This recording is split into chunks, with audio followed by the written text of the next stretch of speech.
ஓம் சிவய ருஜனாய நம. கைலாச கந்த ஒலிகள். ஓம் நம சிவாய. ஓம் நம சிவாய. சிதம்பரத்தின் பொன்னரங்கில் சிறந்தாடும் நடராஜனின் பாதம் ஆனந்த தாண்டவமாடும் போது அகிலம் முழுதும் ஆனந்தமே.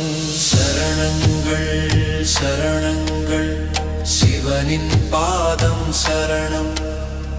எங்கும் நிறைந்த ஜோதி அவன், எல்லா உயிருக்கும் அவனே சாரம்.